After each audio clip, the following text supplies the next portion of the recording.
បាទនេះគឺការធ្វើដំណើរនៅលើកំណាត់ផ្លូវ130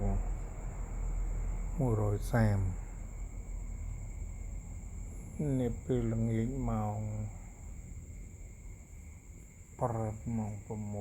6ត្រង់កំណាត់ភូមិព្រែកតាអូកឃុំកាកោះស្រុកក្រុងវិស័យខេត្តកំពង់ស្ពឺឆ្ពោះទៅចំណុចផ្លូវជាលេខ41ត្រង់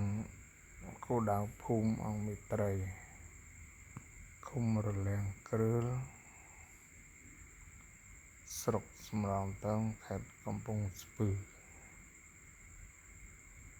បាទនេះគឺជាទិដ្ឋភាពទាំងស្រុងនៅលើកំណាត់ផ្លូវ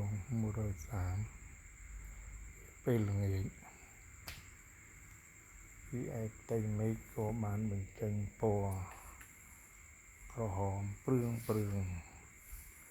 ដោយពន្លឺព្រះអាទិត្យរៀបអស់ស្ដង្កុតបាទ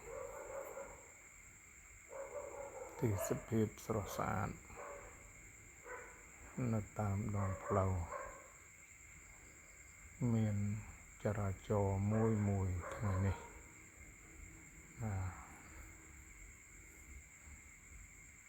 ដោយសារតែខាងកម្មករបានចេញនៅក្នុងចន្លោះពេលម៉ោង4អស់បាត់ទៅហើយវេលានេះវេលាប្រមាណប្រហែលជាម៉ោង5ទៅម៉ោង6កន្លះអត់បានមើលម៉ោងផ្ទៀងម៉ោងដែរប៉ុន្តែចន្លោះខ្ទង់ប្រហែលជាម៉ោងនោះឯងបាទ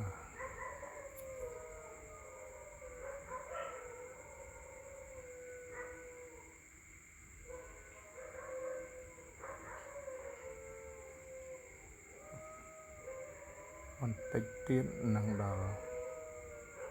ខេងផ្លូវ41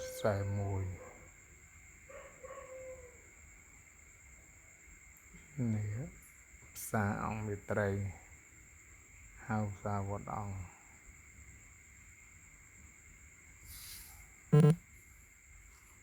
បានជាងឃើញផ្លាកខាងមុខនោះហើយជាតំបន់កែងផ្លូវ41និងផ្លូវ130បាទពេលបន្តិចទៀតនេះយើងនឹងឆ្លងចូលដល់ផ្លូវ41បាត់ស្ដាំឡើងតាមផ្លូវ41យើងនឹងឃើញមានការ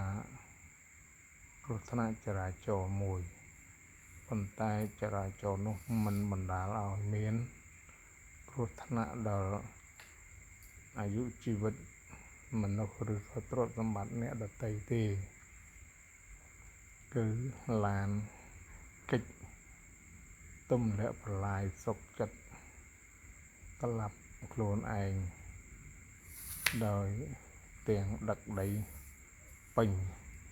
ជាប្រភេទឡានបែបកង់6ពេលនេះកំពុងតែយកមកកាយដីចេញនិងទាញឡានឡើងមកលើផ្លូវវិញបាទនេះហើយគឺជាទិដ្ឋភាពជាសកម្មភាពដែលកំពុងតែធ្វើការកាយដីនិងទាញយកឡានបែនឡើងមកលើវិញដើម្បីបន្តដំណើរទៅមុខបាទហើយទាំងនេះគឺជាក្រុមខ្សែនៃឡានបែនដឹកដីនោះគាត់បានឈប់ចាំគ្នាជួយមើលគ្នានៅខាងត្បូងក្រុងទ្វារវត្តអង្គមេត្រីស្ថិតនៅភូមិអង្គមេត្រីឃុំរលាំងគ្រឿលស្រុកសំរោងទង